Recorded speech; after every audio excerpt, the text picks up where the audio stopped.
Hi, my name is Amar, and welcome to Conversations with Jennifer. Jennifer is an estate planning attorney, and today we're going to talk about college savings and college savings plans. And, Jennifer, I'm getting a lot of questions, especially right now, because of everything in the news about canceling student debt.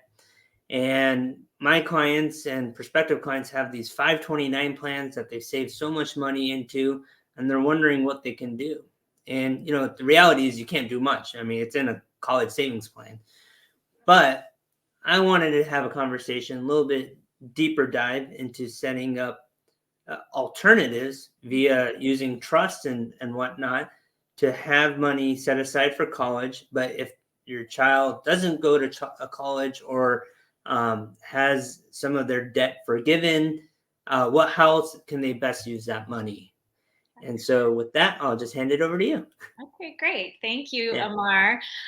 So when we meet with clients, obviously, a lot of the times they want to see how best to use their money in order to provide either for their children or even grandchildren, and what the best use of funds are. And part of that involves paying for their education. And so, as you noted, 529 plans are certainly something that we have previously discussed a lot with clients. My mother put together 529 plans for my daughters, Yeah, and I'm that's guilty too. what her financial advisors recommended to her. And frankly, I'm appreciative of that. I like that. The other options are to create a trust for whichever beneficiaries, but talking about grandchildren, kind of the next generation after your children, setting up a trust that you can kind of fund over time if you'd like. So you can take advantage of the annual exclusion amounts and move money over to that trust. And then once it's in that trust, then you can really tailor the provisions that you want the funds to be used for your grandchildren. So it can be, you can set forth in the trust, it's primarily for their education. But to the extent it's not needed for education, it can be used for these other items, such as for their health, their maintenance, and their support. You can make it even more detailed than that, as far as what the additional funds will be. So you can start off small with kind of small amounts, kind of similar to what you do with the 529 plans, kind of moving smaller amounts over time. You could also do a one-time or two-time larger gift that moves into that irrevocable trust. The important thing with any trust that we create is flexibility. So including provisions in there that will work right now when these potential beneficiaries maybe are 2 or 5 or 10, and maybe not at a stage where they're thinking about college quite yet. Yeah. So making them flexible, putting provisions in place in the event your grandchild doesn't end up going to college. Or how do we define education? Is it a 4-year university? Maybe it's not. Maybe it's similar to trade school.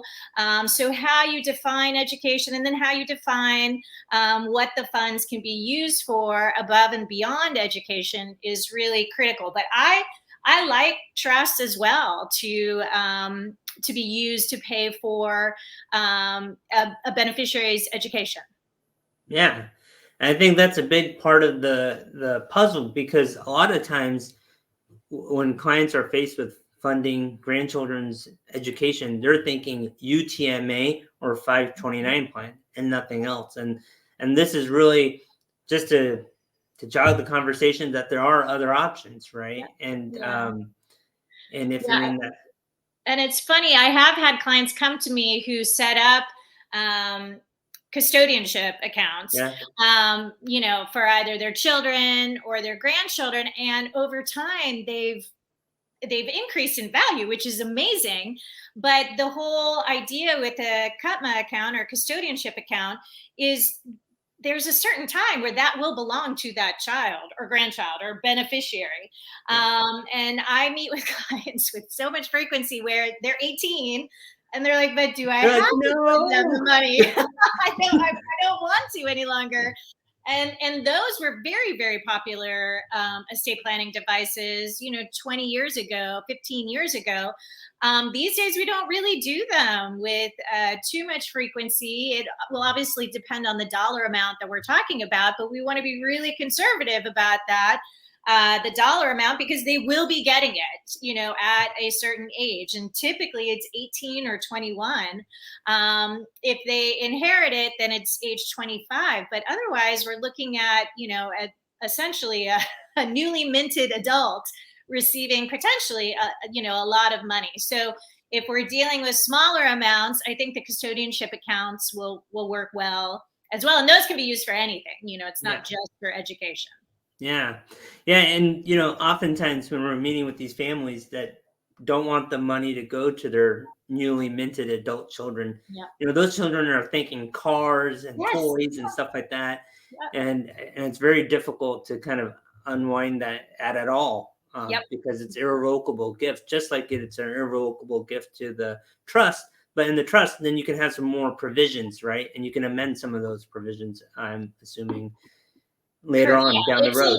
It's a little bit harder to actually change the provisions, but those trusts, we purposely want to be really flexible as far as what those distribution provisions are, and who's the trustees, so who's making those distribution decisions. Exactly. So we want flexibility built into that document, because it's hard to foresee when you have a grandchild who's 2 what they're going to be like at 22. So really and imagine like our children, if we bought like Apple stock when they were 2, and what they would be worth today, and you're like, no way you would want them to have that. I know, and it's great. You want to tell clients, congratulations, you made a really great investment decision. However, that custodianship account belongs to your child now, and it's nearly impossible to get it back unless your child's okay with that and they're willing to return it to mom and dad, or grandmother and grandfather.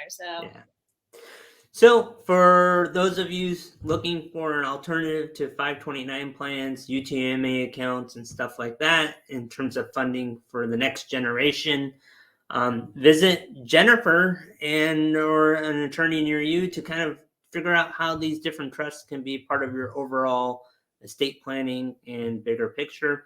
Again, if you have questions or comments, please leave it below. Please like and subscribe. It helps other people find us. And thank you. Thank you. Yeah, bye.